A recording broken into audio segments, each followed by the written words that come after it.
পরিষ্কার হয়ে গেল মূর্তি যেমন বর্জন করা জরুরি, মূর্তি পূজকদেরকে আগে বর্জন করতে হবে। ইব্রাহিম তা শিক্ষা দিয়েছেন। কাফারনা বিকুম বলছেন, ওয়াবাদা কি বলছেন, কদ কানাত লাকুম উসওয়াতুন হাসানাতুন ফি ইব্রাহিম ওয়াল্লাযীনা মাআ ইয ক্বালু লিকওমিহিম ইন্না বুরাউ মিনকুম, আগে মিনকুম তোমাদের বর্জন করলাম, এরপর আমিম্মা তা'বুদুনা মিন দুনিল্লাহ আল্লাহর পরিবর্তে যাদের পূজা করে ইবাদত তাদের বর্জন করলাম। বোঝা গেল মূর্তি ত্যাগ করার আগে মূর্তি যারা বানায়, মূর্তি যারা সংরক্ষণ করে, মূর্তিকে যারা বৈধতা দেয় তাদেরকে বর্জন করা আগে জরুরি। আজকে মুসলিমরা ভুলে গেছে, সাহাবায়ে কেরামদের আদর্শ ভুলে গেছে। আল্লাহর নবী বদরের যুদ্ধে বিজয় লাভ করলেন, 70টা কাফের নিহত হলো, 70 জন বন্দী হচ্ছে। এর মধ্যে একজন সর্বপ্রথম আল্লাহর নবী মদিনায় যাকে পাঠিয়েছিলেন, মুসআব ইবনে উমাইর, আরবের বড় ধনীর আদরের দুলাল। সকালে এক পোশাক, বিকেলে আর এক পোশাক পরতেন, কিন্তু ইসলাম কবুল করার কারণে যেদিন হিজরত করেছেন শুধু একটা লুঙ্গি কোন রকম পরে মদিনায় হিজরত করেছেন।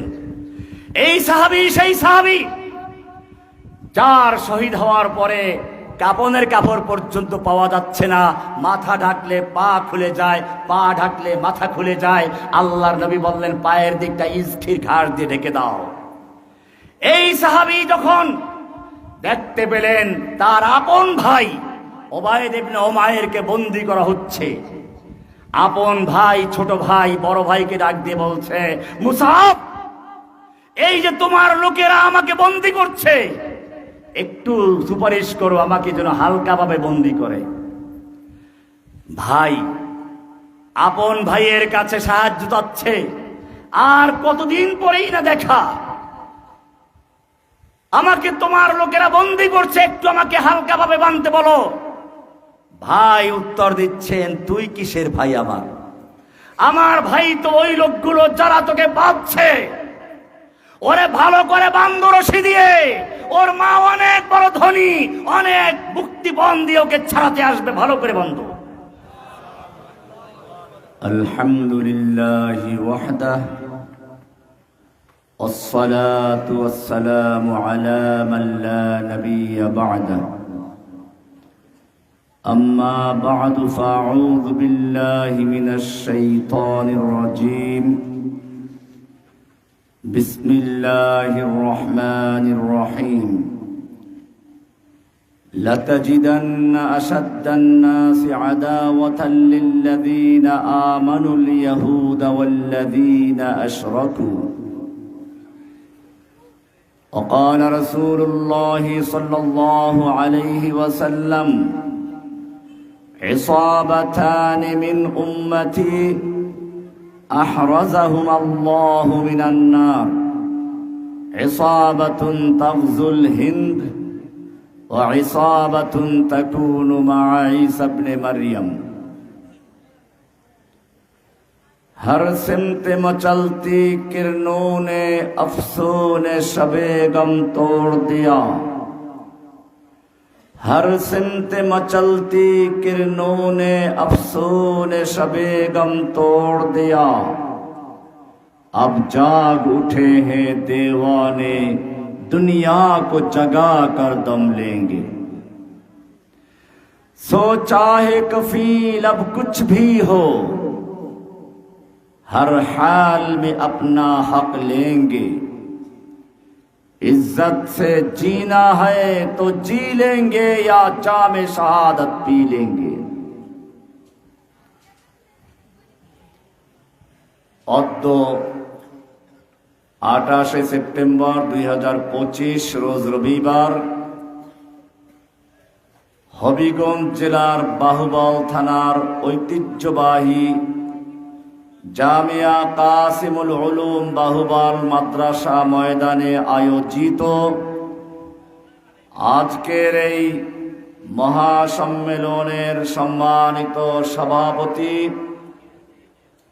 হযরতুল আল্লামা মাওলানা আব্দুল্লাহ সাহেব আকিলপুরী হযরতুল আল্লামা মাওলানা আব্দুস শুকুর সাহেব ভেড়াপালি, অন্যান্য উলামায়ে কেরাম, আমার সামনে উপস্থিত তৌহিদি জনতা, পর্দার আড়ালে অবস্থানরত আমার মা ও বোনেরা,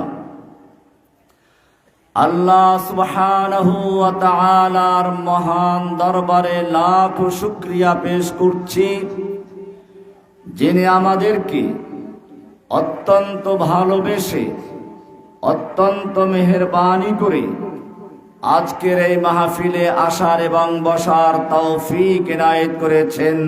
এজন্য বলি আলহামদুলিল্লাহ। কোরআনুল কারীমের সূরা মায়দার ৮২ নম্বর আয়াতে আল্লাহ সুবহানাহু ওয়া তাআলা দুই দল মানুষের কথা স্পষ্টভাবে উল্লেখ করেছেন। লাতাজিদান্না আশাদ্দান নাসি আদাওয়াতাল লিল্লাযীনা আমানু, ঈমানদারদের বিরুদ্ধে চরম দুশমন, চরম শত্রু, মারাত্মক ভয়ঙ্কর শত্রু দুই ধরনের মানুষকে আল্লাহ সুবহানাহু ওয়া তাআলা উল্লেখ করেছেন। এক দল হচ্ছে আল ইয়াহুদ, ইহুদিরা, আর এক দল হচ্ছে ওয়াল্লাযীনা আশরাকু, যারা আল্লাহর সঙ্গে শিরকে লিপ্ত আছে। আল্লাহর রাসূল সাল্লাল্লাহু আলাইহি ওয়াসাল্লাম এই আয়াতের ব্যাখ্যা করতে গিয়ে বলেছেন, ইসাবাতান মিন উম্মতি, আমার উম্মতের দুইটা দল, দুইটা জামাআ, দুইটা ইসাবা, আহরাজাহুমাল্লাহু মিনান নার, আল্লাহ রাব্বুল আলামিন তাদেরকে আগুন থেকে, জাহান্নামের আগুন থেকে মুক্তি দিবেন, নাজাত দিবেন, হেফাজত করবেন। কয়টা দল? দুইটা দল। আগে উল্লেখ করেছেন কয়টা দল? আল্লাহ রাব্বুল আলামিন কোরআনে উল্লেখ করেছেন কয়টা দল? কি কি? একটা হচ্ছে ইহুদ, আর একটা হচ্ছে কি? মুশরিক। আল্লাহর রাসূল সাল্লাল্লাহু আলাইহি ওয়াসাল্লাম খাস করে বলছেন, আমার উম্মতের দুইটা দল, যাদেরকে আল্লাহ তাআলা আগুন থেকে নাজাত দিবেন, মুক্তি দিবেন, হেফাজত করবেন, সংরক্ষণ করবেন। একটা হচ্ছে যারা গাজওয়াতুল হিন্দে হিন্দুদের বিরুদ্ধে যুদ্ধ করবে, আর একটা হচ্ছে যারা ঈসা আলাইহিস সালামের সঙ্গী হয়ে দাজ্জালের বিরুদ্ধে লড়াই করবে। কোরআনের আয়াতে যে মুশরিক বলা হয়েছে, আশরাকু বলা হয়েছে, আল্লাহর রাসূল সাল্লাল্লাহু আলাইহি সাল্লাম তা চিহ্নিত করে দিয়েছেন। দাজ্জাল সম্পর্কে বলা হয়েছে এটা ইহুদি থেকে। আমরা যেরকম ভাবে অপেক্ষমান আছি ঈসা আলাইহিস সালাম আসবেন, তার নেতৃত্বে যুদ্ধ হবে, দাজ্জালকে তিনি হত্যা করবেন, ঠিক ইহুদিরা অপেক্ষায় আছে, তাদেরও মাসীহ বের হবে, মাসীহ। ঈসা আলাইহিস সালামের নাম যেরকম মাসীহ, ঠিক দাজ্জালের নাম হচ্ছে মাসীহ। দুই মাসীহ ভিন্ন। এক মাসীহ হচ্ছেন যিনি আল্লাহর হুকুমে মৃত্যু ব্যক্তিদেরকে জীবিত করতে পারতেন, কুম বিইজনিল্লাহ বলে দাঁড়িয়ে যেত। আর এক মাসীহ মানে হচ্ছে মামসুহুল আইন, তার একটা চক্ষু অন্ধ থাকবে। মুসলিমরা যেরকম অপেক্ষায় আছে ঈসা আলাইহিস সালামের, ঠিক ইহুদিরা অপেক্ষায় আছে মাসীহে দাজ্জালের। আল্লাহর রাসূল সাল্লাল্লাহু আলাইহি ওয়াসাল্লাম যেই ভবিষ্যৎবাণী করেছেন, আমরা আস্তে আস্তে সেদিকে এগিয়ে যাচ্ছি। আপনারা জানেন রাসূলুল্লাহ সাল্লাল্লাহু আলাইহি ওয়াসাল্লাম যখন খয়বর বিজয় করেছিলেন, ইহুদিদেরকে উৎখাত করার জন্য হুকুম দিলেন। ইহুদি নেতারা আল্লাহর নবীর দরবারে এসে হাত জোর করে বলল, ইয়া রাসূলুল্লাহ, আপনাকে আল্লাহ বিজয় দান করেছেন, আপনি সত্যি নবী, আমরা আপনাদের গোলামি করতে চাই, কৃষি কাজ করতে চাই। আপনারা তো কৃষি কাজ জানেন না, আমাদেরকে উৎখাত করলে এই ফসলের ময়দানগুলো বেকার হয়ে যাবে। আমরা আপনাদের কৃষি কাজ করব, বিনিময়ে অর্ধেক ফসল আমাদের, অর্ধেক আপনাদের, মালিকানাটা আপনাদেরই থাকবে। আল্লাহর রাসূল সাল্লাল্লাহু আলাইহি ওয়াসাল্লাম বললেন, ঠিক আছে, তোমাদেরকে আমি ঠিক সেই কয়েকদিন থাকার জন্য অনুমতি দিচ্ছি যতদিন পর্যন্ত আল্লাহ মঞ্জুর করবেন। কিন্তু জেনে রাখো, এখন আমি তোমাদেরকে অনুমতি দিলেও এমন একটা সময় আসবে যখন তোমাদেরকে এখান থেকে সম্পূর্ণভাবে উৎখাত করা হবে। এবং ইহুদি নেতাকে উদ্দেশ্য করে আল্লাহর রাসূল বললেন, তোমাকে এত দূর যেতে হবে, তোমাকে নিয়ে যেতে যেতে তোমাদের উটগুলো ক্লান্ত হয়ে যাবে। ওমর ইবনে খাত্তাব রাদিয়াল্লাহু তাআলা আনহুর যুগে ইহুদিদেরকে খায়বর থেকে উৎখাতের নোটিশ জারি হলো। ইহুদি নেতা ওমরের কাছে এসে হাত জোর করে আবার প্রার্থনা করল, ওমর, তুমি কেন আমাদেরকে বহিষ্কার করছো? অথচ তোমাদের নবী তো আমাদেরকে এখানে থাকার জন্য অনুমতি দিয়েছিলেন। ওমর রাদিয়াল্লাহু তাআলা আনহু বলেন, আল্লাহর দুশমন, সেদিন আল্লাহর নবী কি বলেছিলেন তার প্রত্যেকটা কথা আমার অক্ষরে অক্ষরে মনে আছে। আল্লাহর নবী সেদিন বলেছিলেন, আমি তোদেরকে ঠিক অতদিন পর্যন্ত থাকার অনুমতি দিচ্ছি যতদিন পর্যন্ত আল্লাহর মঞ্জুর হবে। এরপরে তিনি বলেছিলেন, তোদেরকে বহিষ্কার করা হবে, উৎখাত করা হবে। সেদিন এসে গেছে, কোথায় পালাবি, পালিয়ে যা। যে ইহুদি কাল পর্যন্ত মুসলিমদের কৃষি কাজ করার জন্য, মুসলিমদের গোলামি করার জন্য হাত জোর করে প্রার্থনা করছিল, আজকে সেই ইহুদিরা মুসলিমদেরকে ভয়ে থরথর করে কাঁপাচ্ছে। যে হিন্দুরা মুসলিমদের ভয়ে গরু পূজা বন্ধ করে দিয়েছিল, সেই হিন্দুরা এখন ভারতবর্ষে চ্যালেঞ্জ করছে মুসলিমদেরকে, হিন্দু হিন্দি হিন্দুস্তান জবন ভেজো পাকিস্তান। गो हमारी माता है तुम उसको खाता है, तुमको चाहिए कब्रिस्तान या भेजेंगे पाकिस्तान। আপনারা জানেন, রোম সম্রাটের দরবারে একজন মুসলিমকে গ্রেফতার করে অপমান করা হলো, থাপ্পড় মারা হলো।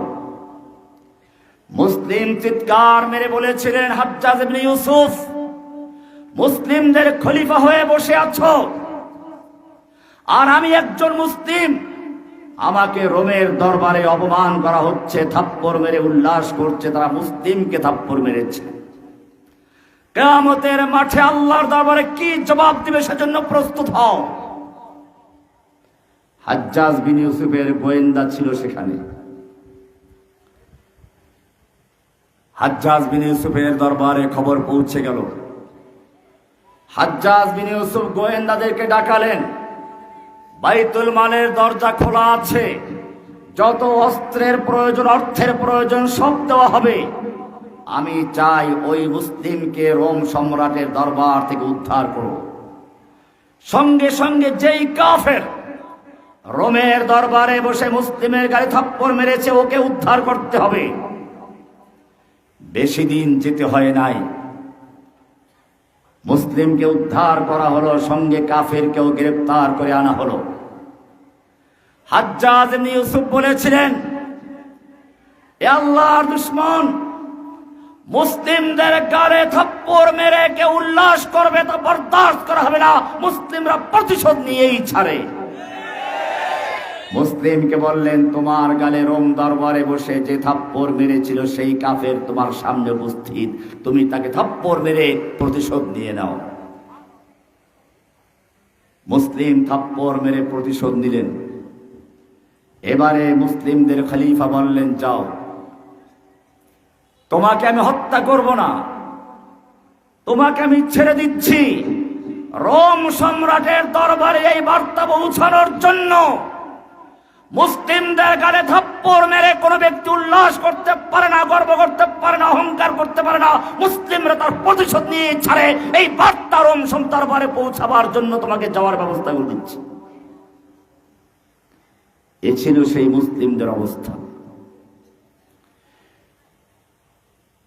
রাজা দাহির দুজন মুসলিম নারীকে গ্রেফতার করে কারাগারে নির্যাতন করছিল। সেই মেয়ে দুটো নিজের ওড়নাকে কাগজ বানিয়ে, রক্তকে কালি বানিয়ে পত্র রেখেছিল মুসলিম খলিফার কাছে, মোহাম্মদ হাজ্জাজ ইবনে ইউসুফের কাছে। হাজ্জাজ বিন ইউসুফের ঘুম হারাম হয়ে গিয়েছিল। ইতিহাস তাকে যদিও জালিম বলে, কিন্তু জেনে রাখবেন অনেক বড় বড় কাজ তিনি করেছেন। নিজের আপন ভাতিজা 16 বছরের যুবক মোহাম্মদ বিন কাসেমকে বলল, ভারতবর্ষে চলে যাও, হয়তো ওই দুই বোনকে উদ্ধার করে রাজা দাহিরকে শিক্ষা দিবে, নতুবা শহীদ হয়ে যাবে, ফিরে আসার চিন্তা করো না। ইতিহাস আপনারা জানেন, ভারতবর্ষ তিনি বিজয় করলেন। হিন্দুরা মুক্তি পেল। যেই হিন্দুদেরকে দলিত বলে তুচ্ছ-তাচ্ছিল্য করা হতো, দলে দলে সেই হিন্দুরা মুসলিমদের আগমনকে স্বাগত জানালো, কারণ তারা জানতে পেরেছিল মুসলিম ধর্মে সাদা কালোর ভেদাভেদ নেই, মুসলিম ধর্মে উঁচু নিচুর কোনো ভেদাভেদ নেই, মুসলিম ধর্মে ব্রাহ্মণ আর সাধারণ হিন্দুর কোনো ভেদাভেদ নেই। সব রকমের ভেদাভেদ দূর করে দিয়ে, বৈষম্য দূর করে দিয়ে সব মানুষকে এক কাতারে এক আল্লাহর বান্দা হিসেবে ঘোষণা করে, এই কারণে দলে দলে হিন্দুরা ইসলাম কবুল করেছিল। ইসলাম শান্তি প্রতিষ্ঠা করেছিল। ইসলাম পৃথিবীকে শান্তির পথ দেখিয়েছে। আজকে সেই মুসলমানরা চতুর্দিকে মার খাচ্ছে। পারস্যের সম্রাটের সেপাসালার, রোম সম্রাট সেপাসালার রুস্তমের সঙ্গে যুদ্ধে অবতীর্ণ হচ্ছে। রিবি ইবনে আমের রাদিয়াল্লাহু তাআলা আনহু। রুস্তম জিজ্ঞেস করলো, তোমরা কেন যুদ্ধ করছো? বলেন, আমরা মানুষকে মানুষের গোলামির থেকে মুক্ত করে আল্লাহর গোলামিতে লিপ্ত করার জন্য যুদ্ধ করি। রুস্তমের বাহিনী রাতের বেলায় গোয়েন্দাগিরি করার জন্য গেল, গিয়ে দেখে সব কান্নায় লিপ্ত। গোয়েন্দারা বলল, রুস্তম, যুদ্ধ করার কোনো প্রয়োজন নেই, মুসলিমরা ভয় পেয়ে কান্নাকাটি করছে। দিনের বেলায় যুদ্ধ শুরু হলো। দেখা গেল এক একজন মুসলিম সেনা ওদের হাজার হাজার সৈন্যকে কচু কাটা করে লাশের স্তূপ করে দিচ্ছে। যুদ্ধ থামাও। এবার আবার গভীর রাতে, ভোর রাতে বিচক্ষণ বহুদর্শী গোয়েন্দাদেরকে পাঠালো, যাও মুসলিমদের তাঁবুতে গিয়ে দেখো আসল ঘটনাটা কি। আজকে রাতেও গিয়ে দেখে, হ্যাঁ, মুসলিমরা ঠিকই তো কান্নাকাটি করছে। কেবল কান্নার আওয়াজ শোনা যাচ্ছে, চোখের পানি ঝরছে, ডুকরে ডুকরে কাঁদছে। রিপোর্ট তাহলে ভুল নয়। তাহলে কেন কান্নাকাটি করছে? এবারে তারা কান্নার ভাষা বোঝার চেষ্টা করলো। তারা বুঝতে পারলো ওরা কান্নাকাটি করে ঠিকই, তবে মৃত্যুর ভয়ে নয়, মৃত্যুকে চাওয়ার জন্য। এবারে রুস্তমের সামনে গিয়ে রিপোর্ট করলো, মুসলিমদের বিরুদ্ধে বিজয় লাভ করার স্বপ্ন দেখো না। পারস্যের সম্রাট বলল, ব্যাপার কি? ওদের কি অস্ত্র আমাদের চেয়ে বেশি? ওদের সৈন্য সংখ্যা কি আমাদের চেয়ে বেশি? গোয়েন্দারা বলল, না, অস্ত্র আমাদের বেশি, সৈন্য আমাদের বেশি, শক্তিও আমাদের গায়ে অনেক বেশি। বলে, তাহলে আমাকে ভয় দেখাচ্ছ কেন? আমার সাহস ভেঙে দিচ্ছ কেন? গোয়েন্দারা বলল, অস্ত্র আপনার বেশি ঠিক আছে, শক্তি আপনার সৈনিকদের গায়ে তাও ঠিক আছে, সৈন্য সংখ্যা আপনার বেশি তাও ঠিক আছে, কিন্তু জেনে রাখবেন আপনার সৈনিকদের কাছে মদের পেয়ালা আর সুন্দরী যুবতী নারী যত প্রিয়, মুসলিম সৈনিকদের কাছে আল্লাহর রাস্তায় জীবন দেওয়া তার চেয়ে বেশি প্রিয়। মুসলিমদের সেই ইতিহাস। মুসলিমরা যেই মহান নবীর উম্মত, সেই নবীর ইতিহাস দেখো, যুদ্ধের ময়দানে সব আশপাশ থেকে সরে গেছে, নবী একা ময়দানে পড়ে গেছেন। আর শয়তান খবর ছড়িয়ে দিয়েছে মুহাম্মদ মরে গেছে সাল্লাল্লাহু আলাইহি ওয়াসাল্লাম। আল্লাহর নবী কোন রকম দাঁড়িয়ে গেলেন, জোরে ডাক দিলেন, তাআলাউ ইবাদাল্লাহ, ওহে আল্লাহর বান্দারা, আমি মরে যাই নাই, আমাকে কেন্দ্র করে আমার নেতৃত্বে যুদ্ধ করো, আমি পালাই না। পালাই না একজনে বলেছিল, সে পালিয়ে গেছে। আমি বলবো, ওই পালানেওয়ালা নেত্রীর অনুসারী যারা আছো, সত্যিকার যদি নেতা দেখতে চাও, মুহাম্মদ সাল্লাল্লাহু আলাইহি ওয়াসাল্লামকে লক্ষ্য করো। যুদ্ধের ময়দানে একা হয়ে গেছেন, তিনি নিজেও আহত হয়ে পড়ে আছেন, দাঁড়িয়ে বলছেন, আসো আমাকে কেন্দ্র করে যুদ্ধ করো, আমি আছি। কবিতা পড়তে লাগলেন, আনান নবিয়্যু লা কাযিব আনা ইবনে আব্দুল মুত্তালিব, আমি সত্য নবী, মিথ্যা নবী নই, আমি পালাবার নবী নই। আনান নবিয়্যু লা কাযিব আনা ইবনে আব্দুল মুত্তালিব, আমি আব্দুল মুত্তালিবের পুত্র, আব্দুল মুত্তালিবের সন্তান। এই বলে যুদ্ধের ময়দানের সামনে আগালেন। ঠিকই সাহাবারা ফিরে আসলেন, এবারে সবাই মরণপণ যুদ্ধ শুরু করলেন। সেই যুদ্ধ মুসলিমরা বিজয় লাভ করেছে। একজন মুসলিমকে বন্দী করা হয়েছে, মূলত ওমরা করার জন্য গেলেন। দীর্ঘদিন হলো মক্কার থেকে হিজরত করে মদিনায় চলে গেছে। মুহাজির সাহাবীদের আত্মীয় স্বজন সব মক্কায় রয়ে গেছে। মদিনার আনসারদের মধ্যেও একটা যুবকদের মধ্যে চেতনা, মক্কা দেখার আগ্রহ আছে। নবীর জন্মস্থান খানায়ে কাবা যেখানে আছে, দেখতে কার মন না চায়। ঠিক এমনই একটি মুহূর্তে আল্লাহর নবী বললেন, আমি স্বপ্নে দেখেছি মক্কায় প্রবেশ করছি, নিরাপদে। কেউ মাথা হলক করছে, কেউ মাথা মুন্ডন করছে, কেউ ছোট করছে, ইহরাম পরা অবস্থায় প্রবেশ করছি। নবীর স্বপ্ন, কোনো খাজা বাবা গাজা বাবার স্বপ্ন না। এখন আবার স্বপ্ন দিয়ে দলিল পেশ করা হয়, আমি ইনশাআল্লাহ সেদিকে একটু পরে আসতেছি। আল্লাহর নবী স্বপ্ন দেখলেন, সাহাবায়ে কেরাম খুশিতে বাগবাগ হয়ে গেলেন। মদিনার আনসার যুবকরা বলল, এবারে মক্কা দেখার সুযোগ আসছে। ওমরা করার জন্য সবাই প্রস্তুত হলেন। মুহাজিররাও তাদের আত্মীয় স্বজনকে দেখতে পাবে, ওমরা করার জন্য সবাই তৈরি। নবীর নেতৃত্বে 1400 সাহাবায়ে কেরাম মক্কার পথে এগিয়ে যাচ্ছেন। ইহরামের কাপড় পরা, সঙ্গে কোরবানির পশু আছে। সবার মুখে একই আওয়াজ, লব্বাইক আল্লাহুম্মা লব্বাইক, লব্বাইক লা শারীকা লাক লব্বাইক, ইন্নাল হামদা ওয়ান নি'মাতা লাকা ওয়াল মুলকা লা শারীকা লাক। এগিয়ে যাচ্ছে কাফেলা। হুদায়বিয়া পর্যন্ত গেল, বাধা আসলো। আল্লাহর নবীর উট বসে পড়ল। বুঝতে পারলেন স্বপ্ন ঠিকই আছে, তবে এই বছরে যে বাস্তবায়ন হবে তা তো বলা হয় নাই। আল্লাহর নবী বললেন, ওসমান তুমি মক্কায় যাও, মক্কার লোকদেরকে বুঝাও আমরা ওমরা করতে এসেছি, যুদ্ধ করতে আসি নাই। আমরা ইহরামের কাপড় পরিধান করে এসেছি, লৌহ বর্ম পরে এসে নাই। আমরা কোরবানির পশুর সঙ্গে এনেছি, যুদ্ধ অস্ত্র সাথে আনিনি।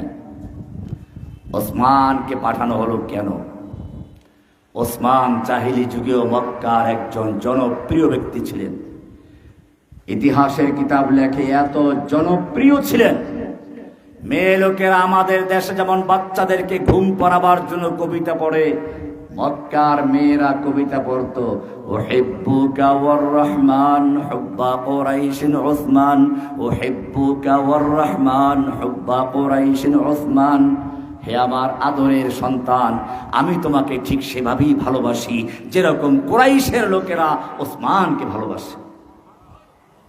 ওসমানকে পাঠালেন। ওসমান মক্কায় চলে গেলেন। মক্কার কাফেররা বুঝতে পারল এটি একটি মোক্ষম সময়। মুহাম্মদ সাল্লাল্লাহু আলাইহি ওয়াসাল্লাম নিজে, তার সঙ্গে আনসার মুহাজিরদের সব বীর পুরুষগুলো, তার একান্ত সহচরগুলো সব সঙ্গে রয়েছে। এই লোকগুলোকে মেরে ফেলতে পারলে ইতিহাস থেকে ইসলামের নাম নিশানা মুছে যাবে। এই জন্য তার একটু সুযোগ নেওয়ার চেষ্টা করলো, কিন্তু ভয়ও আছে। যদি আবার তারা যুদ্ধ করে আমাদেরকে মেরে ফেলে, এজন্য একটু গুজব ছড়াইয়ে দিল। যেমন এখনো আমাদের মাঝে সেই পলাতক লেডি ফেরাউন মাঝে মধ্যে গুজব ছড়াইয়ে দেয়। এটা নতুন কিছু না।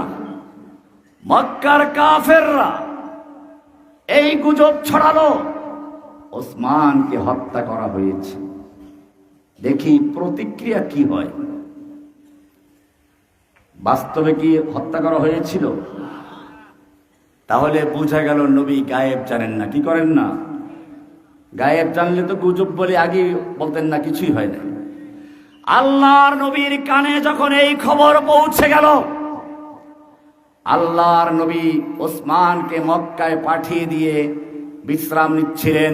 সাহাবায়ে কেরামরাও বিভিন্ন গাছের তলে গিয়ে বিশ্রাম নিচ্ছিলেন। দেখি মক্কার থেকে কি খবর আসে। আল্লাহর নবীর কানে যখন এই আওয়াজ পৌঁছে গেল ওসমানকে হত্যা করা হয়েছে, তিনি তাঁবুর থেকে বেরিয়ে আসলেন, জোরে ডাক দিলেন, ইয়া সাহাবাস শাজারা, ওহে গাছের নিচে অবস্থানকারী সাহাবীরা, চলে আসো, আমার কাছে খবর এসেছে আমার ওসমানকে মক্কায় হত্যা করা হয়েছে। কোন দূতকে, কোন বার্তাবাহককে হত্যা করা আন্তর্জাতিক আইনে যায় না। আমার ওসমানকে হত্যা করা হয়েছে, চলে আসো। আর বসে থাকার সবাই নেই। আমি হাত বিছিয়ে দিলাম, আল্লাহর নবী হাত রেখে দিলেন, আর বললেন সবাই বায়াত করো, যতক্ষণ পর্যন্ত ওসমান হত্যার বদলা নিতে গিয়ে হয়তো মক্কা বিজয় করে ছাড়বো, নতুবা সকলে শহীদ হয়ে যাব, একটা লোক মক্কায় ফিরে যাব না। এই মর্মে কে কে রাজি আছো? বায়াত করো। ইম্মা শরিয়া ওয়া ইম্মা শাহাদা, হয়তো শহীদ নয়তো গাজী, আল্লাহর জন্য জীবন বাজি। কে কে রাজি আছো? কে হাত বিছিয়ে দিলেন? কে হাত বিছিয়ে দিলেন? তিনি কি আমাদের চেয়ে বুজুর্গ কম ছিলেন নাকি? আল্লাহর নবী হাত বিছিয়ে দিলেন। একটা লোক খালি পালিয়ে গেছে, বাকি 1400 সাহাবায়ে কেরাম সবাই আল্লাহর নবীর হাতের উপর হাত রেখে বায়াত করলেন। সবাই কবিতা পড়তে লাগলেন, নাহনুল্লাযীনা বায়াউ মুহাম্মাদা, নাহনুল্লাযীনা বায়াউ মুহাম্মাদা আলাল জিহাদ মা বাকিনা আবাদা। আমরা সে জাতি যারা আল্লাহর নবী মুহাম্মদের হাতে হাত থেকে বায়াত করেছি।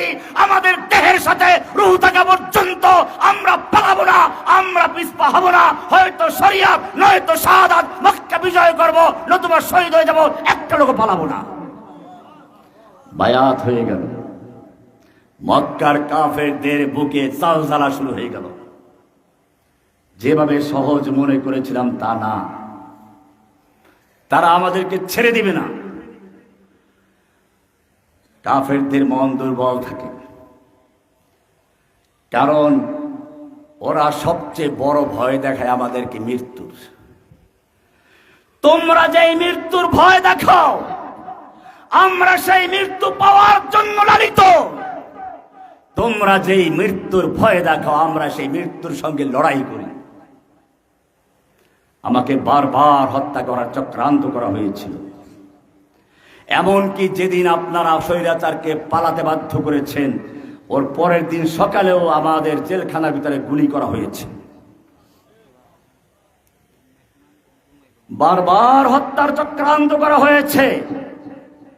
আমরা মনে করেছি আমাদের জীবন মরণের মালিককে, স্বৈরাচার আমাদের মৃত্যু দিতে পারে নাই। মক্কার লোকেরা যেরকম ভাবে ভয় পেয়েছে, ঠিক তেমনি ভাবে ভারতে পালিয়ে যাওয়া স্বৈরাচার মাঝে মধ্যে গুজব ছড়িয়ে দেয়, ঢুকে পড়বে, চট করে ঢুকে পারবে। কিন্তু জেনে রাখো, আমি পরিষ্কার জানিয়ে দেই, বাংলার জমিনে ওই লেডি ফেরাউন আর কখনো ফিরে আসতে পারবে না ইনশাআল্লাহ।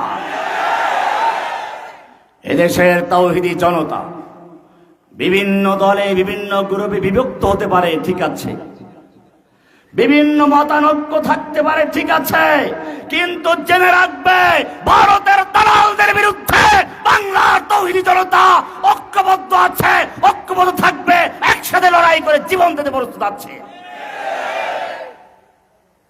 আল্লাহর নবী বায়াত নিলেন।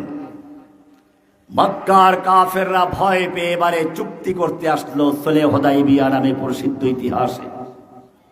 হুদায়বিয়ার সন্ধি হলো। বায়াতের খবর শুধু মক্কায় পৌঁছে গেছে তা না, সাত আসমান ভেদ করে লৌহ কলম ছেদ করে আল্লাহর আরশ পর্যন্ত পৌঁছে গেছে। আরশ থেকে বাণী নাযিল হয়ে গেছে, লাকাদ রাদিয়াল্লাহু আনিল মুমিনিনা ইয ইউবাইউনাকা তাহতা শাজারা। আল্লাহ তাআলা মুমিনদের প্রতি সন্তুষ্ট হয়ে গেছেন, মুমিনদের প্রতি রাজি হয়ে গেছেন, খুশি হয়ে গেছেন যখন তারা আপনার হাতের উপরে হাত থেকে বায়াত করছিল গাছের নিচে বসে। শুধু বায়াতে খুশি হয়েছে না, গাছে পর্যন্ত আলোচনা এসেছে। শুধু খুশি হয়েছেন এই পর্যন্তই ক্ষান্ত করেন না, একটু সামনে চলুন। সূরা ফাতহার আয়াত 10 নম্বর আর 18 নম্বর। পরে আয়াত আল্লাহ বলছেন, ইন্নাল্লাযীনা ইউবাইউনাকা ইন্নামা ইউবাইউনাল্লাহ। হে নবী, যারা সেই গাছের নিচে বসে আপনার হাতে হাত রেখে বায়াত করেছিল, তারা আপনার হাতে বায়াত করে নাই, আল্লাহর হাতে, স্বয়ং আল্লাহর হাতে তারা বায়াত করেছে। ইয়াদুল্লাহি ফাওকা আইদিহিম, তাদের হাতের উপরে স্বয়ং আল্লাহর নিজের হাত ছিল। আল্লাহর হাত কেমন সেইটা নিয়ে আবার বাহাস করতে যেন না। কোরআন যেভাবে বলছে সেইভাবে, আমাদের মতো না। লাইসা কামিসলিহি শাই। পরিষ্কার হয়ে গেল। একজন মুমিন বন্দির খবর শুনে স্বয়ং নবী জীবন দেওয়ার জন্য প্রস্তুত হলেন, বায়াত করলেন।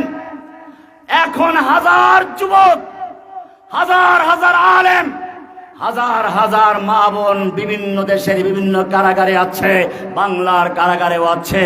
আমাদের মুসলিমরা একটা বায়াত করতে পারে নাই। মার খাবে না কেন? আসল রহস্য খুঁজে বের করতে হবে। আপনি হয়তো বলবেন, আমরা আল্লাহর ওলি, আমাদের ময়দানে নামার প্রয়োজন নেই, আমরা বুজুর্গ মানুষ, আমরা ফু দিয়ে উড়িয়ে দেব। জেনে রাখবেন, আপনার আমার বুজুর্গের চেয়ে আল্লাহর নবী বড় বুজুর্গ ছিলেন। আপনার আমার সম্পর্কে বলা হয় নাই, লিয়াগফিরা লাকাল্লাহু মা তাকাদ্দামা মিন যামবিকা মা তাআখার। হে নবী, আল্লাহ তাআলা আপনার আগের পিছের সমস্ত গুনাহ ক্ষমা করে দিয়েছেন। আপনার আমার জন্য রাস্তায় চলতে গেলে মেঘ ছায়া দেয় না, আমার নবীর জন্য মেঘমালা ছায়া দিত। নবী পেশাব করতে গেছেন, সামনে আড়াল করার কিছু নেই। হাদিস পড়ুন, দুটো খেজুর গাছ দৌড়ে সে আড়াল করে দিয়েছে। নবী পেশাব করে চলে গেছেন, খেজুর গাছ দুটো আবার নিজের জায়গায় চলে গেছে। নবীর দরবারে বসে কথা হচ্ছে, কোন একজন সাহাবীর কথা নবীর আওয়াজের চেয়ে বড় হয়ে গেছে। নবীর আওয়াজটা চাপা পড়ে গেছে। সঙ্গে সঙ্গে আসমান থেকে ওহী নাযিল হয়ে গেল, ইয়া আইয়ুহাল্লাযীনা আমানু লা তারফাউ আসওয়াতাকুম ফাওকা সাওতিন নবিয়্যি। হে ঈমানদারগণ, খবরদার নবীর আওয়াজের চেয়ে জোরে আওয়াজ করে কথা বলবি না। এমনটা যদি করিস, আন তাহবাতা আমালুকুম ওয়া আনতুম লা তাশউরুন, তোদের সমস্ত আমল, নামাজ, রোজা, হজ, যাকাত, জিহাদ, কিতাল, যত আমল করেছ সব বরবাদ হয়ে যাবে, টের পাবি না। নবীর আওয়াজের চেয়ে জোরে আওয়াজ কথা বলো, এত বড় বেয়াদবি করছিস? কি মায়া নবীর জন্য। আরো সামনে চলো, কোরআন নাজিল হচ্ছে। হেফজখানার বাচ্চাদেরকে যখন শিক্ষক পড়ায় তখন ঠোঁট নাড়াচাড়া করে পড়ে। আল্লাহর নবী ও জিবরাইল যখন কোরআনের বাণী শোনাচ্ছে, ঠোঁট নাড়াচাড়া করে ছুলে ছুলে পড়তে শুরু করলেন, হেফজখানার ছাত্রদের মতো আর কি। আল্লাহ রাব্বুল আলামিন নবীকে এতটুকু কষ্ট দিতে চান নাই, সঙ্গে সঙ্গে জিবরাইলকে পাঠালেন, যাও। নবীর এত কষ্ট করার দরকার নেই, ওহী নাযিল হয়ে গেল। লা তুহাররিক বিহি লিসানাকা লিতাজালা বিহি, লা তুহাররিক বিহি লিসানাকা লিতাজালা বিহি ইন্না আলাইনা জামআহু ওয়া কুরআনাহ। হে নবী, কোরআনকে দ্রুত মুখস্থ করার জন্য আপনার ঠোঁট নাড়াচাড়া করার কোনো প্রয়োজন নেই। ইন্না আলাইনা জামআহু ওয়া কুরআনাহ। গোটা কোরআনকে নূর বানিয়ে আপনার সিনার মধ্যে জমা করে দেওয়ার দায়িত্ব আমি আল্লাহ নিজে গ্রহণ করেছি। ফাইদা কারানাহু ফাত্তাবি' কুরআনা। যখন আমার কালাম আপনার সামনে পড়া হয়, জিবরাইল শোনায় আপনাকে, আপনি শুধু একবার পড়ে যান, সঙ্গে সঙ্গে মুখস্থ হয়ে যাবে। দায়িত্ব নিয়েছেন কে? কোরআন মুখস্থ করার জন্য কষ্ট করবেন, এতটুকু কষ্ট দিতে চান না। শুধু এ পর্যন্ত না, আরো সামনে চলো। নবী তাহাজ্জুদ পড়বেন, ঘুমিয়ে আছেন।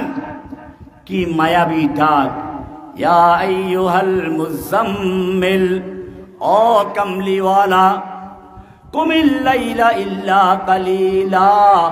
তুমি রাত্রে জাগরণ করো, রাত্রে উঠো, ইল্লা কালিলা, কিছুক্ষণ ঘুমাও। কতক্ষণ ঘুমাবো? কতক্ষণ রাত্রি জাগরণ করব? নিসফাহু আবিল কুস মিনহু কালিলা। অর্ধেক রাত্র বা তার চেয়ে একটু কম, অথবা তার চেয়ে একটু বেশি। কি মায়া! তুমি সারা রাত্র ইবাদত করলে খুশি হও, আমি আল্লাহ তোমাকে ঘুমন্ত দেখলেও খুশি হয়ে যাই। সারা রাত্র ইবাদত করার প্রয়োজন নেই, কিছুক্ষণ ঘুমাও, অর্ধেক বা তার চেয়ে একটু কম বা তার চেয়ে একটু বেশি। ওয়ারাত্তিল কুরআন তারতিলা। এত মায়া যেই নবীর জন্য। এবারে আমি তোমাদের জিজ্ঞেস করতে চাই, এই নবী যখন তায়েফে মার খাচ্ছিলেন, এত মায়া যেই নবীর জন্য, তায়েফে যখন পাথর মেরে মেরে তাকে রক্তাক্ত করা হলো, জমিনে লুটিয়ে পড়লেন, আল্লাহ তখন দেখতে পাচ্ছিলেন কিনা? আল্লাহর ফিরাবার ক্ষমতা ছিল কিনা? ফিরিয়েছিলেন কিনা? উহুদের ময়দানে আল্লাহর নবী লোহার পোশাক পরে যুদ্ধ করছেন। এক কাফের আক্রমণ করবে এরকম কোন জায়গা খুঁজে পায়নি। সরাসরি মাথায় লোহার টুপি পরা ছিল, হেলমেট পরা ছিল, সজোরে তলোয়ার দিয়ে আঘাত করলো। আল্লাহর নবীর মাথার লোহার টুপি ভেঙ্গে গাল দিয়ে ঢুকে মারির দাঁতে আঘাত করলো, দুটো দাঁত পড়ে গেল। লোহাটা দাঁতের ভিতরেই রয়ে গেল। একটু দাঁতে যন্ত্রণা হলে তুমি পাগল হয়ে যাও ডাক্তারের কাছে যাওয়ার জন্য। তুমি মুহূর্তের জন্য চিন্তা করো, নবীর গালের ভিতরে দাঁতে গিয়ে আঘাত করেছে লোহা, দাঁত পড়ে গেছে, লোহা রয়ে গেছে। যুদ্ধের পরে একজন সাহাবী নিজের মারির দাঁত দিয়ে কামড়ে ধরে টান দিলেন, লোহা বের হয়ে আসলো। ঠিকই ওই লোকেরও দুটো দাঁত পড়ে গেছে। আমি জিজ্ঞেস করতে চাই, ওই কাফের যখন আল্লাহর নবীর মাথা উদ্দেশ্য করে তলোয়ার দিয়ে আঘাত করছিল, আল্লাহ দেখতে পাচ্ছিলেন কিনা? আল্লাহর ফিরানোর ক্ষমতা ছিল কিনা? ফিরিয়েছিলেন কিনা? কেন ফিরান নাই? আপনি বলবেন হয়তো নবীর সঙ্গে সম্পর্ক ওই মুহূর্তের জন্য নষ্ট হয়ে গিয়েছিল। না, তাও হয় না। আল্লাহ নিজেই কোরআনে উত্তর দিয়েছেন, অদ্দুহা ওয়াল্লাইলি ইযা সাজা মা ওয়াদ্দাআকা রাব্বুকা ওয়া মা ক্বালা। হে নবী, আপনাকে আপনার রব ছেড়েও দেন নাই, আপনার প্রতি অসন্তুষ্ট হন নাই।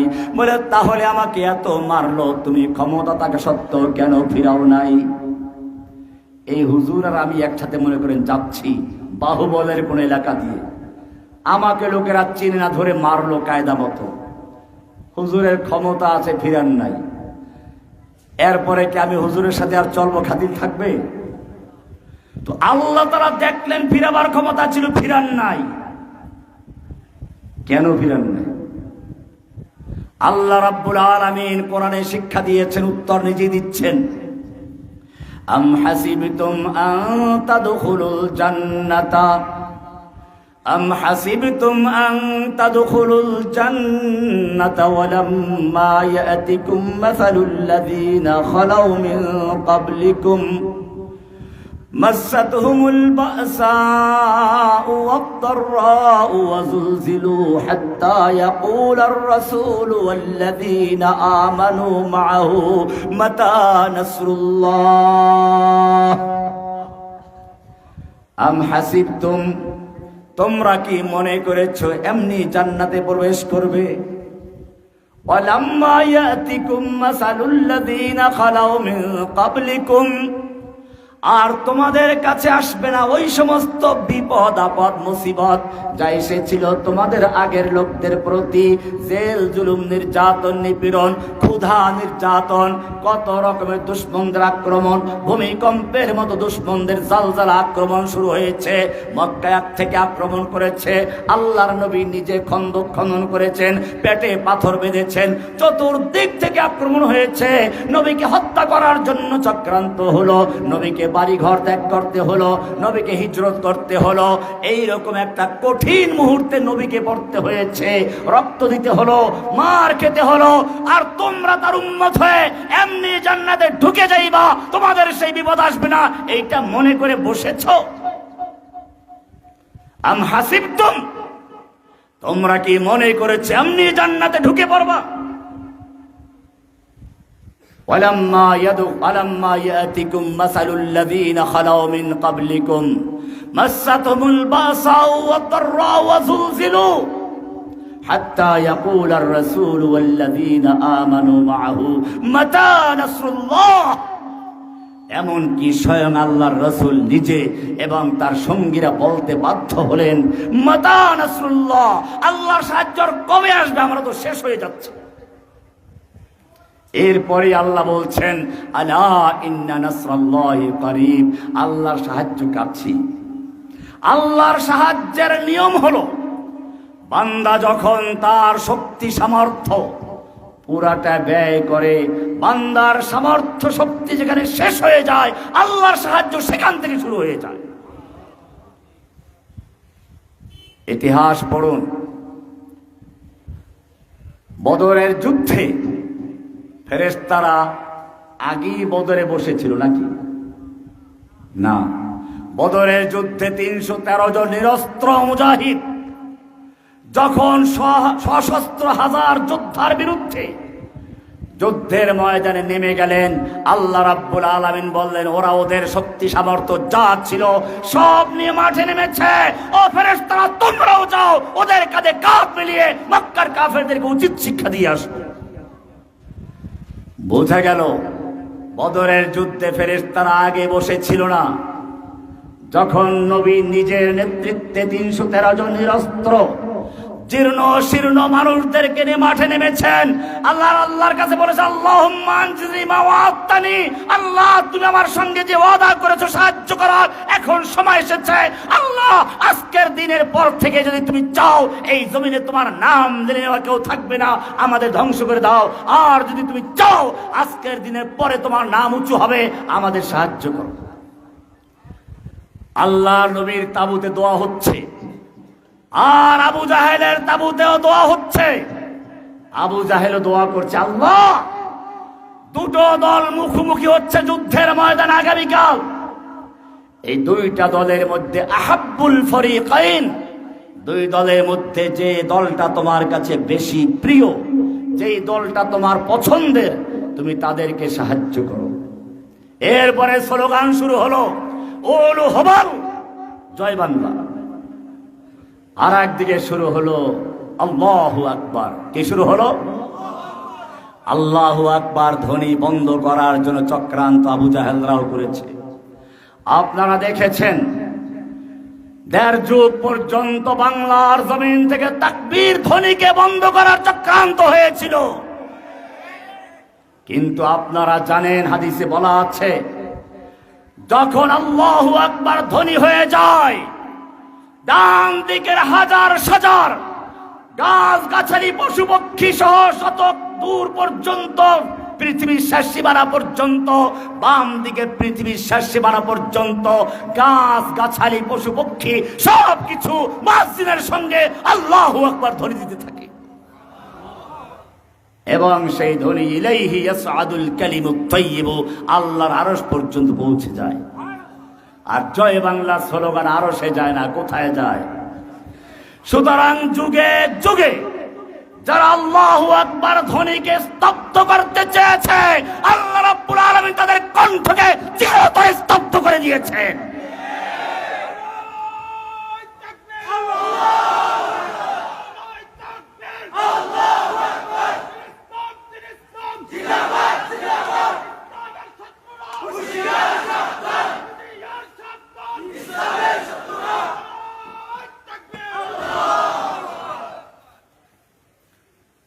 ভাইরা আমার, আল্লাহর নবী যুদ্ধের ময়দানে বিজয় লাভ করলেন। মনে রাখতে হবে, ইসলাম সৈন্য শক্তি দিয়ে অস্ত্র দিয়ে যুদ্ধ করে না। আল্লাহ তাআলা বলেছেন, কাম মিন ফিয়াতিন কালিলাতিন গালাবাত ফিয়াতান কাসীরাতান বিইজনিল্লাহ। আল্লাহ কত ক্ষুদ্র ক্ষুদ্র দলকে বিশাল বিশাল বাহিনীর বিরুদ্ধে বিজয় দিয়েছেন বিইজনিল্লাহ। আল্লাহর সাহায্যে, আল্লাহর অনুমতিতে মুসলিমরা বিজয় লাভ করে, আল্লাহর সাহায্যে, অস্ত্র বলে নয়। সুতরাং ভারতকে আমাদের জানিয়ে দিতে হবে, তোমার কাছে 5 লক্ষ সৈন্য থাকতে পারে, তোমার কাছে পারমাণবিক বোমা আছে, তোমার কাছে অত্যাধুনিক ব্যালিস্টিক ক্ষেপণাস্ত্র আছে, কিন্তু জেনে রাখো তোমাদের কাছে মূর্তি দেবদেবী আছে, আমাদের কাছে আল্লাহ আছেন। যালিকা বিআন্নাল্লাহা মাওলাল্লাযীনা আমানু ওয়া আন্নাল কাফিরিনা লা মাওলা লাহুম। আল্লাহ কোরআনে পরিষ্কার বলে দিয়েছেন, তোমাদের ভয় নেই। ওয়ালা তাহিনু ওয়ালা তাহজানু ওয়া আনতুমুল আ'লাউনা ইন কুনতুম মুমিনিন। হে মুমিনরা, তোমাদের কোনো ভয় নেই, তোমাদের কোনো চিন্তা নেই, তোমরাই থাকবে বিজয়ী। ওয়া আনতুমুল আ'লাউনা, তোমরাই থাকবে উচ্চ আসনে। ইন কুনতুম মুমিনিন, শর্ত হচ্ছে তোমাদের ভিতরে হার্টে ঈমানটা পূর্ণ থাকতে হবে, ঈমানদার হতে হবে। এখানে মূল রহস্য লুকায়িত আছে। আজকে যেখানে যাই, প্রায় কিছু লোক আসে, শেখ আমাদের এলাকায় কয়েকটা মেয়ে হিন্দুদের খপ্পরে পড়ে প্রেমে পড়ে বিয়ে করেছে, ওরা ফেলে চলে গেছে, ওদের পেটে বাচ্চা রেখে চলে গেছে। শেখ আমাদের এলাকায় অনেক লোক খ্রিস্টান হয়ে যাচ্ছে। শেখ আমাদের পরিবেশটা খারাপ হয়ে গেছে, এই পরিবেশের কারণে অনেক লোক ঈমান হারা হয়ে যাচ্ছে। আমি বলি, যেই ঈমান পরিবেশের কারণে আসে, ওই ঈমান পরিবেশের কারণেই চলে যায়। তার মানে হচ্ছে, যে ঈমান এজন্য বাপদাদা মুসলমান, পরিবেশ মুসলমান, দেশটা মুসলমান, গ্রাম মুসলমান, তাই আমরাও মুসলমান, অরিস সূত্রে মুসলমান। সেই ঈমান পরিবেশের কারণে যেটা অর্জন হয়েছে, পরিবেশ চেঞ্জ হয়ে গেলে ঈমানও কি হয়ে যায় দেখেন নাই? এই সামান্য স্বৈরাচারের অত্যাচার থেকে বাঁচার জন্য দলে দলে তার দালালি করতে শুরু করলো, এমনকি তাকে কওমি জননী খেতাব দিল, আবার একজন তো জান্নাতের টিকিট দিয়ে দিল। মনে রাখবেন, আজকে যারা এই স্বৈরাচারের সামান্য অত্যাচারের ভয়ে তার দালালি করতে শুরু করেছিল, দাজ্জাল যখন আসবে, এই লোকগুলোই দাজ্জালকে, ঈসা আলাইহিস সালাম বলবে দাজ্জালকে পৃথিবীর জন্য আল্লাহর রহমত বলে দাজ্জালের পক্ষে দালালি করবে। আর যারা এই স্বৈরাচারের সময়ও বুকের তাজা রক্ত ঢেলে দিয়েছে, অন্যায়ের বিরুদ্ধে যারা প্রতিবাদ করেছে, ইনশাআল্লাহ যখন দাজ্জাল আসবে, দাজ্জালের বিরুদ্ধেও তারাই বুক টান করে দাঁড়িয়ে যাবে। আজকে সেই যুবকদেরই প্রয়োজন, পরিবেশের ইসলাম নয়। যে ইসলাম বুঝে শুনে হয়, সেই ইসলাম কোনো ভয় ভীতি আর লোভের কারণে পরিবর্তন হয় না। বেলাল রাদিয়াল্লাহু তাআলা আনহু উত্তপ্ত বালুর উপরে শুয়ে রাখা হয়েছে, বুকে পাথর চাপা দেওয়া হয়েছে, আর বলা হচ্ছে লা ইলাহা ইল্লাল্লাহর ঈমান ত্যাগ করো। বেলাল ত্যাগ করেছিল।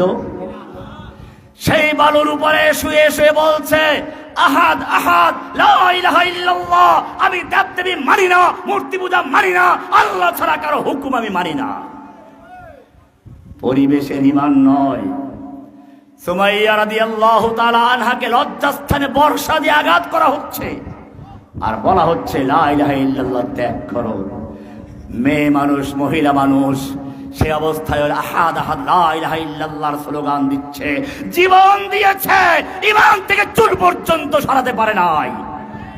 কারণ ঈমানটা পরিবেশের ঈমান ছিল না, ঈমানটা ছিল ত্যাগ এবং কোরবানি বুঝে শুনে গ্রহণ করা ঈমান।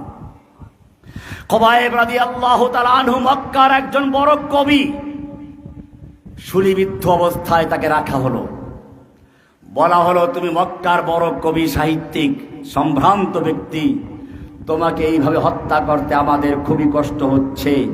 তোমার নবী মদিনায় আছে, তাকে গ্রেফতার করা আমাদের পক্ষে সম্ভব নয়, কিন্তু যদি একটা কথা বলো, তোমার জায়গায় তোমার নবীকে চড়ানো হবে, তোমাকে ছেড়ে দেওয়া হবে, এতটুকু কথা খালি মুখে স্বীকার করলেই আমরা তোমাকে ছেড়ে দেব। চিন্তা করো, নিজের ঈমানকে শুলিবিদ্ধ অবস্থায় রয়েছে, সেই অবস্থায় এই প্রস্তাব। আল্লাহর নবীর সাহাবী, পরিবেশের ঈমান নয়, বাপ দাদার সূত্রে ওয়ারিশ সূত্রে প্রাপ্ত ঈমান নয়, ত্যাগ এবং কোরবানির বিনিময়ে অর্জিত ঈমান। সেই শুলি অবস্থায় গর্জে উঠলেন, আল্লাহর দুশমন, আমার নবীর পায়ে একটা কাঁটা বিদ্ধ হবে আর আমি খুবাইব স্ত্রী সন্তান নিয়ে আরামে থাকবো, তাও তো বরদাস্ত করবো না। জেনে রাখো, বকরি যখন জবাই করে টানানো হয়, তখন উপর দিকে মাথা না নিচের দিকে মাথা, চামড়া পায়ের দিক থেকে খোলা হলো না কোথ থেকে খোলা হলো, সেই পরোয়া করে না। জেনে রাখো, আমাদের কাছে আল্লাহর নবী ইজ্জত এবং সম্মান, আমাদের নবীর মহাব্বত আমাদের জীবনের চেয়ে অনেক বড়। এরপরে তিনি কবিতা বলতে শুরু করলেন। কিতাবুল মাগাজি বুখারী খুলে দেখুন, পরিষ্কার বলা আছে, ফালাস্তু বালি হিনা উক্তাল মুসলিমা আলা আইয়ি শাক্কিন কানা ফিল্লাহি মাসরাঈ ওয়া যালিকা ফি যাতিল্লাহি ওয়া ইয়াশা ইউবারিক লি ফি আওসাল জিলবিন মুমাসসাই। এই ছিল ঈমান, এই হলো সেই ইব্রাহিম ঈমান, যে ঈমান আগুনে নিক্ষেপ করা হচ্ছে। আল্লাহর ফেরেশতারা পর্যন্ত আবেদন করছে, আল্লাহ তোমার খলিল ইব্রাহিমকে তো আগুনে নিক্ষেপ করা হচ্ছে। আল্লাহ বললেন, দেখি না কি করে। আগুনে নিক্ষেপিত হলো, নিজের সব চেষ্টা শেষ করলেন, ঈমানের অটল থাকলেন, মিল্লাত ইব্রাহিমের ছাত্রদেরকে শিক্ষা দিলেন, ও যুবকেরা, যারা ইব্রাহিমের অনুসারী তোমরা দাবি করো, জেনে রাখো তোমাদের জন্য ইব্রাহিম আদর্শ। লাকাদ কানা লাকুম ফি ইব্রাহিম উসওয়াল্লাযীনা মাআহু, লাকাদ কানা লাকুম উসওয়া قد كانت لكم أسوة حسنة في إبراهيم والذين معه। সূরা মুমতাহানার 4 নম্বর আয়াত দেখে নেবেন। আল্লাহ বলছেন, তোমাদের জন্য ইব্রাহিমের মধ্যে এবং তার সঙ্গীদের মধ্যে রয়েছে আদর্শ।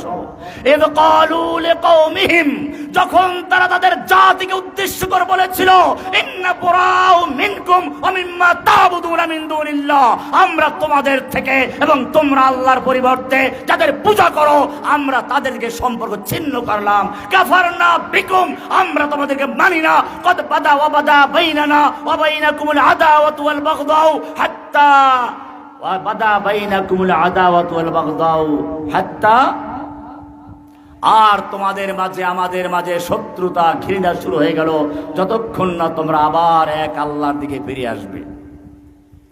পরিষ্কার হয়ে গেল, মূর্তি যেমন বর্জন করা জরুরি, মূর্তি পূজকদেরকে আগে বর্জন করতে হবে। ইব্রাহিম তা শিক্ষা দিয়েছেন। কাফারনা বিকুম বলছেন, ওয়াবাদা কি বলছেন, কদ কানাত লাকুম উসওয়াতুন হাসানাতুন ফি ইব্রাহিম ওয়াল্লাযীনা মাআ ইয ক্বালু লিকওমিহিম ইন্না বুরাউ মিনকুম, আগে মিনকুম তোমাদের বর্জন করলাম, এরপর আমিম্মা তা'বুদুনা মিন দুনিল্লাহ, আল্লাহর পরিবর্তে যাদের পূজা করে বা তাদের বর্জন করলাম। বোঝা গেল, মূর্তি ত্যাগ করার আগে, মূর্তি যারা বানায়, মূর্তি যারা সংরক্ষণ করে, মূর্তিকে যারা বৈধতা দেয়, তাদেরকে বর্জন করা আগে জরুরি। আজকে মুসলিমরা ভুলে গেছে, সাহাবায়ে কেরামদের আদর্শ ভুলে গেছে। আল্লাহর নবী বদরের যুদ্ধে বিজয় লাভ করলেন, 70টা কাফের নিহত হলো, 70 জন বন্দী হচ্ছে। এর মধ্যে একজন সর্বপ্রথম আল্লাহর নবী মদিনায় যাকে পাঠিয়েছিলেন মুসআব ইবনে উমাইর, আরবের বড় ধনীর আদরের দুলাল। সকালে এক পোশাক, বিকেলে আর এক পোশাক পরতেন। কিন্তু ইসলাম কবুল করার কারণে যেদিন হিজরত করেছেন, শুধু একটা লুঙ্গি কোন রকম পরে মদিনায় হিজরত করেছেন। এই সাহাবী সেই সাহাবী যার শহীদ হওয়ার পরে কাপনের কাপড় পর্যন্ত পাওয়া যাচ্ছে না, মাথা ঢাকলে পা খুলে যায়, পা ঢাকলে মাথা খুলে যায়। আল্লাহর নবী বললেন, পায়ের দিকটা ইস্খির ঘাস দিয়ে ঢেকে দাও। এই সাহাবী যখন দেখতে পেলেন তার আপন ভাই উবাইদ ইবনে উমাইরকে বন্দী করা হচ্ছে, আপন ভাই ছোট ভাই বড় ভাইকে ডাক দিয়ে বলছে, মুসআব, এই যে তোমার লোকেরা আমাকে বন্দী করছে, একটু সুপারিশ করো আমাকে যেন হালকাভাবে বন্দী করে। ভাই আপন ভাইয়ের কাছে সাহায্য চাচ্ছে, আর কতদিন পরেই না দেখা, আমাকে তোমার লোকেরা বন্দী করছে, একটু আমাকে হালকাভাবে বাঁধতে বলো। ভাই উত্তর দিচ্ছেন, তুই কিসের ভাই আমার? আমার ভাই তো ওই লোকগুলো যারা তোকে বাঁধছে, ওরে ভালো করে বান্ধব রশি দিয়ে, ওর মা অনেক বড় ধনী, অনেক মুক্তিপণ দিয়ে ওকে ছাড়াতে আসবে, ভালো করে বন্ধ। আবু বকর যুদ্ধের ময়দানে তারই ছেলে বদরের যুদ্ধে আবু জাহেলদের পক্ষে ইসলাম কবুল করার পরে বদরের যুদ্ধের কাহিনী বলছেন। বলছেন, আব্বা, যুদ্ধের ময়দানে আপনি আমার তলোয়ারের নাগালে তিনবার এসেছিলেন, ইচ্ছে করলে তলোয়ার দিয়ে আঘাত করে গর্দানটা উড়িয়ে দিতে পারতাম, কিন্তু আপনি আমার বাপ, সেজন্য দেই নাই।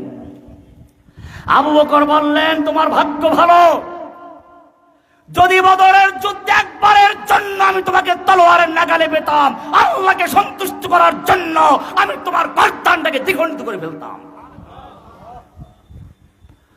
বদরের যুদ্ধের বন্দীদের ব্যাপারে আলোচনা হচ্ছে,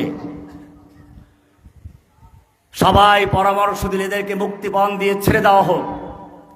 একজন তলোয়ার নিয়ে দাঁড়িয়ে গেছেন, এরা মক্কার নেতা, এদেরকে ছাড়া যাবে না, ওদের প্রত্যেককে হত্যা করতে হবে, যাতে আর কোনোদিন কেউ মাথা উঁচু করতে না পারে। আল্লাহ বলেছেন, ফাকাতিলু আইম্মাতাল কুফর, সাপের মাথা মারতে হবে, এগুলো মাথা ভেঙে দাও। এবং সেই হত্যা করবে যার যে আত্মীয়, সে আমার আত্মীয় অমুক অমুক আছে, আমার হাতে ওদেরকে দাবি গর্দানগুলো উড়িয়ে দেয়। বেশিরভাগ সাহাবীদের ফয়সালা ছিল, রায় ছিল মুক্তিপণ নেওয়ার, তাই হলো আয়াত নাজিল হয়ে গেল। কোরআন এই লোকগুলো সম্পর্কে আয়াত নাজিল করলো, লা তাজিদু কওমান ইউমিনুনা বিল্লাহি ওয়াল ইয়াউমিল আখির ইউআদ্দুনা মান হাদ্দাল্লাহ ওয়া রাসূলাহু ওয়ালাউ কানু আবাহুম আও ইখওয়ানাহুম আও আশীরাতাহুম উলাইকা কাতাবা ফী কুলুবিহিমুল ঈমান। লা তাজিদু কওমান, আপনি পাবেন না এমন লোক যারা আল্লাহ এবং পরকালকে বিশ্বাস করে, আবার আল্লাহকে ভালোবাসার দাবিও করে, আবার আল্লাহর দুশমনদের সঙ্গে দোস্তিও করে, বন্ধুত্ব করে। খুশ রাহি আল্লাহ বি শয়তান ভি নারাজ না, আল্লাহর সাথেও আছে, আল্লাহর দুশমনদের সাথেও আছে। আল্লাহ বলছেন, লা তাজিদু কওমান, এমন কোন কওম হতে পারে না যারা আল্লাহ এবং আল্লাহর রাসূলের ভালোবাসার দাবি করবে, পরকালকে বিশ্বাস করার দাবি করবে, আবার তারা আল্লাহর দুশমনদের সঙ্গে দোস্তি করবে। ওয়ালাউ কানু আবাহুম, হোক না সে বাবা, ওই যে আবু বকর, আও ইখওয়ানাহুম, অথবা ভাই মুসআব বিন উমাইর, আও আশীরাতাহুম, অথবা আত্মীয় ওমর ইবনে খাত্তাব। উলাইকা কাতাবা ফী কুলুবিহিমুল ঈমান, তাদের অন্তরে ঈমান লিখে দেওয়া হয়েছে। তাদের ঈমান কোনো পরিবেশের ঈমান ছিল না। বুখারী হাদিস পড়বেন, বাদশাহ হেরাকেল আল্লাহর নবীর চিঠি পাওয়ার পরে জিজ্ঞেস করলো, দেখো তো মক্কার কোনো ব্যবসায়ী দল এই সিরিয়া এলাকায় আছে কিনা। ওই সময় আল্লাহর নবীর সবচেয়ে বড় দুশমন আবু সুফিয়ান তখন ওইখানেই ছিল। তাদেরকে দরবারে আনা হলো, বলা হলো মুহাম্মাদের সবচেয়ে কাছের আত্মীয়কে। আবু সুফিয়ান বলল, আমি। বলে, সামনে বসো। তার দলের লোকদের পিছনে বসানো হলো। এবারে বাদশাহ হেরাকেল এক এক করে অনেকগুলো প্রশ্ন করলো। একটা প্রশ্ন আমি বলছি, ভালো করে শোনো, বুখারী খুলে আজকে গিয়ে দেখবে।